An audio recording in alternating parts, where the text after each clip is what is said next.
That's a lot of fun. All right, awesome. All right, here we go. So for those of you who don't know me, I'm Keep Reading Kristen, keepreadingkristen.com, keep reading Kristen all over the internet. So tonight I'm here with author of Wraith Wizard Ascendant, which is an epic fantasy isekai lit RPG, which is a post-apocalyptic survivor transported into a world of dragons, demons, quarreling gods, a mysterious title he doesn't understand. So my friend Justin Whitaker is here to talk about his books with us. So I'm going to be super honest and super transparent. I'm halfway through the first book. I love it. It's been a week and it's only Tuesday. I'm halfway through and I love the way it starts out. So the way that my interviews work is I'm going to start with the 5-word elevator pitch. I'll ask you 5 questions, maybe some bonuses, and then we'll do a little would you rather, and then we'll open it up for everybody else.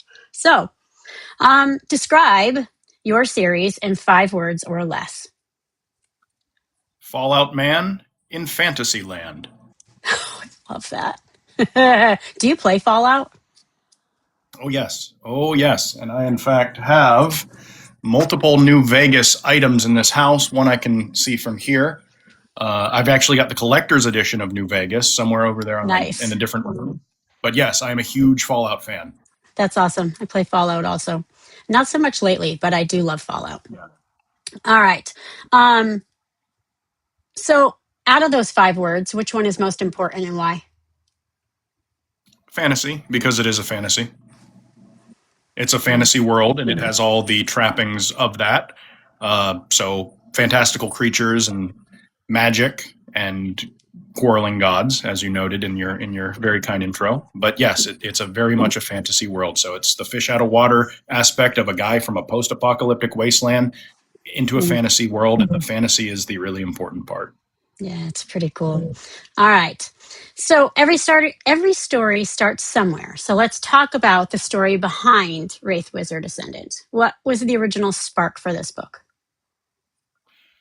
The original spark was I had a misconception of what LitRPG was, and I wanted to find out. And then I learned pretty quickly that it's what I wanted to write. I, for some reason, just did not. Yeah, I didn't quite understand what it was, and so I went out and I read a couple. I read the big hitters. So you're done Crawler Carls, Primal Hunters, He Who Fights with Monsters. I read the first book in these series, and then I started reading like mid-level stuff. I read like Shade Slinger, the Ripple System, and a number of other books. I read 20 total. I was basically doing genre research after a point, and the thing that really occurred to me was you can do anything in LitRPG pretty much. This is not a drilled down like this is not, you don't write by trope map in LitRPG. Yeah. You have freedom here. You have real freedom and people who are willing to go along for the ride with you. Yeah. And when I discovered that, I was like, okay, well, the thing that I love is role-playing games. I have always loved role-playing games, especially party-based role-playing games. It's what I've always loved from, well, it goes all the way back to the year 2000, Ogre Battle 64 for the Nintendo 64. I had no idea what that was. I got it for my birthday. That was the first role-playing game I ever played. You have interesting companions, and you have all sorts of fantastical stuff. And from there, I played Final Fantasy VII, and I moved on through, you play Oblivion and all these other games, and then you find out about BioWare, and you find out about Obsidian, like Fallout New Vegas, Pillars of Eternity, one of my favorite games, KOTOR and KOTOR 2, and blah, blah, blah, on and on and on. And I just always loved companion-based video games where, you're in a world that you really don't want to leave, and you're with people who you just don't want the game to end because you want to hang out with them because you like them so much. And that's kind of what it was for me. I just wanted to write that, and that's what Wraith Wizard Ascendant is. It starts off as like fish out of water story, with some comedy and some drama, and then you get to a certain point and it opens up and you meet all the companions. And I didn't want to write, and I'm grateful for LitRPG because you can do, just like I said, just about anything, from apocalypse to dungeon core to sentient vending machines, to merchant crabs. You can do anything you want. To cozy and horror. To cozy. Yeah. Cozy is becoming a thing. Yeah, and David Galassi, he's writing, he's coming into the genre, from horror and doing horror LitRPG. So there's so much stuff you can do in it. And and I'm sorry if my answers are going long, if I need to keep them under a certain No, timetable. you're fine. I got you. So the spark was, I learned what LitRPG was, and I realized that's what I wanted to write. And as I started writing, it was just a glorious thing where I got to write that big world that I didn't want to leave. I got to do all the world building that I love to do, and I got to write companions because I don't know, 50% of my book is probably just dialogue between companions, you know? That's what we love in role-playing games. In New Vegas, you want to go over there and you want to talk to that guy, you know? On the Normandy in Mass Effect, you want to talk to your companions and occasionally kiss them, you know? Yeah. It's what makes these things so memorable and so fun, and what elevates them from just like a fun action story into something that has a lot of heft and meat and where you just never want to let it go. Oh yeah, we get so invested in them. Like you finish and then you have like this hangover where you're like, where did my family go? Yes. Yeah, I exactly. Have you ever had that about with a game? games. I mean, you know, on the simplistic side, Animal Crossing is one of my escapes. You know, I mean, very basic lit RPG in all reality, because you do level up in that game. It's just animals and fishing and swimming, you know, that very, very basic, you know, but like the worlds of books, I've finished them and been like, wait a minute, where did that character go? Like they're not here with me. And that's the joy of reading. And lit RPG is great for that. Like I love that I can jump from apocalypse to cozy to, you know, but it's hard to get out of, I don't know how I want to put it, but like you want your friends to come back. So, you know, it's just like the DCC books. Like we don't want book 8 to end. We want, you know, so I would imagine as an author, it's very hard to come out of like that writing part to back to reality, because, you know, your characters aren't in the reality of our world. So that's hard. All right. Did the story begin with Tyson, the world, the lit RPG system, or the idea of transporting a wasteland survivor into the fantasy realm? Which part actually started it? Okay, so it was the isekai. I knew. Okay, so in doing genre research, I realized that isekai fantasy was popular, and I was interested enough in it. You know, it's like I wanted to write one of either fantasy or like cyberpunk with a Western twist. And fantasy is way more popular in lit RPG. So having no strong feeling like, well, I really wanted, it's like I want to do one or the other. I was afforded the ability to do fantasy and make a, you know, do okay with it.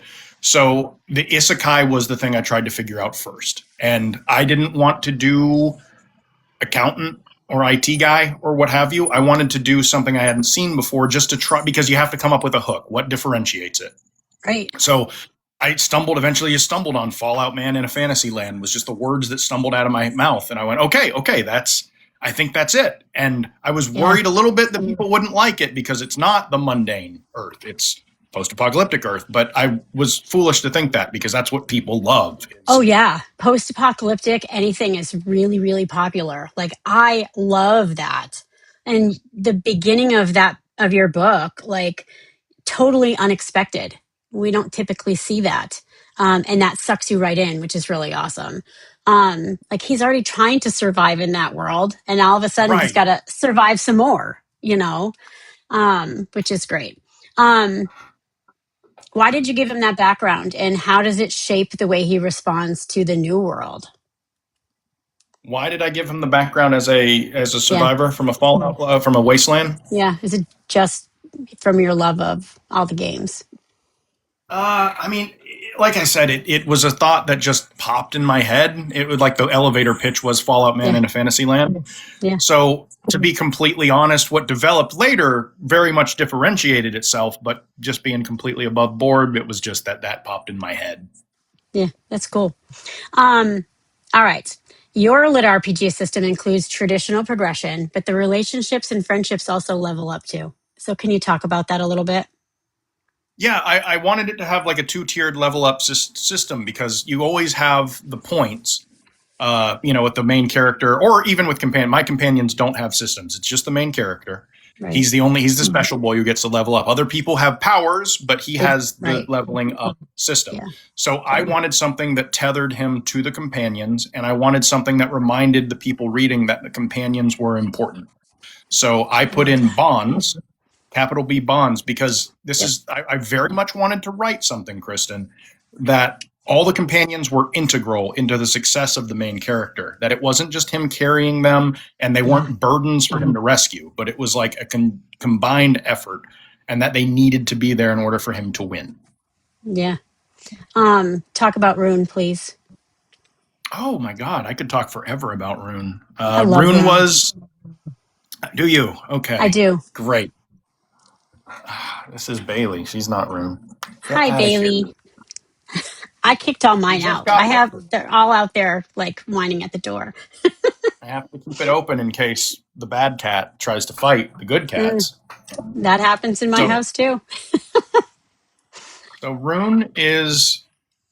You read. I read. Okay, so I read a lot of stuff. I didn't just read the big stuff. I read mid-level stuff and stuff that wasn't even charting. I just wanted to get the whole spread of it. And one thing that I did see was, every now and then you get a story where the system is for the very special boy, and she is for the very special boy. She doesn't have a personality outside of just she wants to support him, and it's not just if it's a female system, but that Right. I did encounter that a few times. But also just like if it's a system that if it's disembodied, I think that's fun. Like an AI, like Dungeon Crawler Carl, I think that can be fun.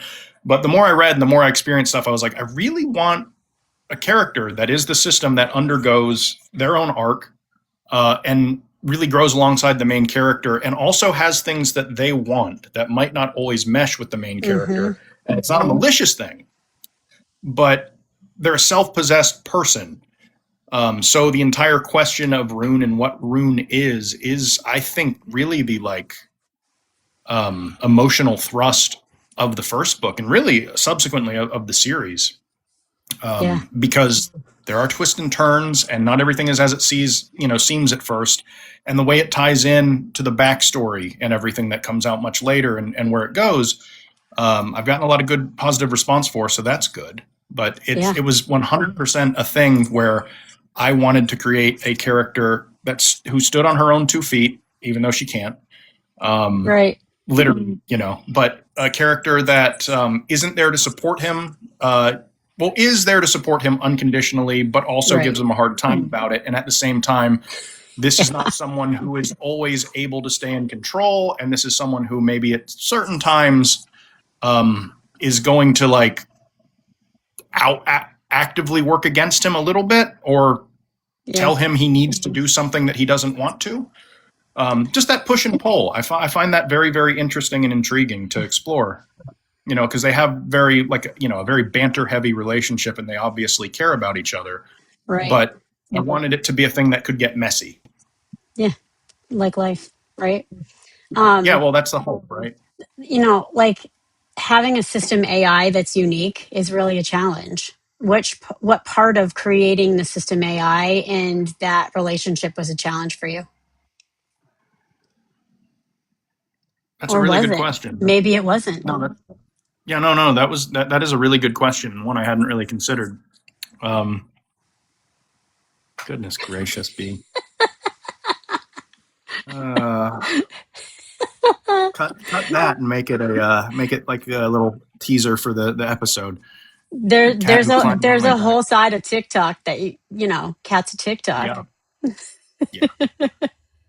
Ow. Can you repeat that question again, Kristen? No. Deleted it?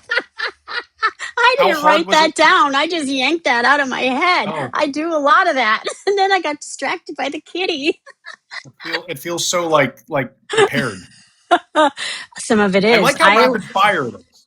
So I'm really big on deep dive research and question building and refining when I start these things. Like, it's fun sometimes to go off the cuff, but I usually do quite a bit of research, especially if I haven't finished the book, and I haven't. So, and I actually like that before interviews, because then I can't spoil things for anybody. So that's a huge thing in my world, because, it's hard when I have all these questions, because I admire authors. Like, I'm a huge fangirl of authors. So it's good that I don't read them all. But so I'm sorry, I don't I don't remember. Difficulty in developing maybe the character. Oh, the system AI. That's what it was. It had to do with the system AI. Um, mm, Balance. I'll say this: balance is difficult because you want the character to be likable, but you right. also want there to be friction. And a big risk is alienating people because the AI is too pushy or too annoying Yeah. or what have you. And Yeah. at the same point, you don't want to compromise and make them like a nothing. So just trying to find that balance is difficult. Yeah. It's important in LitRPG to have a system AI that people like or really hate, right? Because you want to keep going Yeah. to see if your system AI is going to progress or, that kind of thing. Right. All right. So it's time for the fun five. It's the would you rather round. It's my favorite. Okay. I love this part. This is timed. No, just kidding. Okay. All right. We Would can you do it rather then. would you rather be transported into a post-apocalyptic wasteland or a fantasy realm filled with dragons and demons? Oh, the fantasy world. Yeah. I mean, the whole thing is like the wasteland is worse. I agree. Same. Would you rather have an incredibly powerful neutral implant constantly talking inside your head, or have your complete character sheet floating above you for everyone to see? Probably the latter. Can you imagine having the former, having the voice in your head the entire always? I would go insane. Yeah. But you know what? Like having a character sheet where everybody can see, like, how are you going to pull anything off? Like, there's Yeah, no, that's a good I point. don't know. That's a hard one because then everybody sees like, there's no surprise. They're going to be like, if you're a level 5, I can beat your That's butt, a fair point. So, that's a hard one. Would you rather begin your adventure in with one overpowered ability or full party of loyal companions? So super overpowered ability or everybody helping you out. Man, I'd probably want one superpowered ability. I mean, depends, right? Because like, you didn't specify how strong the companions are. No, I mean, like I believe in squad and everybody helping each other, but what if they're all, level 0 and Hey, you're fighting we write. something that's Yeah, 200? So, but what if your superpower ability is like, I don't know, baking a cake? oh, well, I didn't consider that either. Yeah, that wouldn't be good at all. That's where my brain goes. All right. Would you rather face a 10-foot tall dragon warrior or attempt to negotiate with a quarreling god? Oh man, I mean, well, negotiation doesn't necessarily mean if you fail that they splat you, right? Mm, So I guess I'd yeah, take trying to trying to debate a god. it might be fun, right? I mean, You know? quarreling It might gods are be. probably ticked off, but I mean, might be fun. All Unless right. they're just going to stomp you like a Monty Python foot. I don't know. I'd give it a shot. Yeah, it would be fun. I don't think I could do the 10-foot tall dragon warrior either. I'm kind of a wimp sometimes. All right, last one. Would you rather receive unlimited inventory space or the ability to save your game and reload once per day? Oh, the latter. I would want to be to be able to save scum once a day. Wait, to save and load, Mm, not to. Okay. Hmm. yeah. Yeah, because you save it and then you move on and then you get murked and then you come back. Yeah, yeah, I'd do that one. I would It'd do be that one. that one would be fun because you can try out stuff, Mm-hmm. you know? Because if you Yeah, have like unlimited inventory, you have everything, sometimes that's boring, you know? that's true. That's You true. And know? then you don't want to go through it because it's so cluttered. Yeah. And then you forget about the stuff you had. That's my problem with games. I collect everything. I'm a hoarder. All right. What's next for you? Are you writing? Editing. Yeah, I'm actively editing Wraith Wizard Commander right now. This is the third book in the series. It goes Wraith Nice. Wizard Ascendant, Wraith Wizard Commander, Wraith Wizard Corruption is the one I'm editing. That's the third book. So we've Nice. got 2 out. They're all available paperback, ebook, and in KU. And the third book will be the same. It's going to be about the same length of Wraith Wizard Commander. And that is edited as we speak. Going to send arcs out in a few days. format, Yes. Send it over here. So I gotta keep reading, so I get the other two, so then I can read the arc. I just by the finished time you process finish book arcs. 2, it will 100% Okay. be over. So yeah, no, absolutely, I Sweet. will make sure you get one. Awesome. Awesome. Awesome. Awesome. So when's that act? When is it? When are you expecting to release it? When's it coming out? When are you hoping? Probably early October, because you got to try to do like a 40 day, Yep. window, like in Nice. advance. I don't want to, I'm only 30 again. I probably need to post it pre-orders at some. Because the sooner you do it, the better, right? I know where I'm at with it, so Yep. and I've already got the cover. I need to do that. Nice. That's awesome. Well, thank you so much for having the fast interview with me.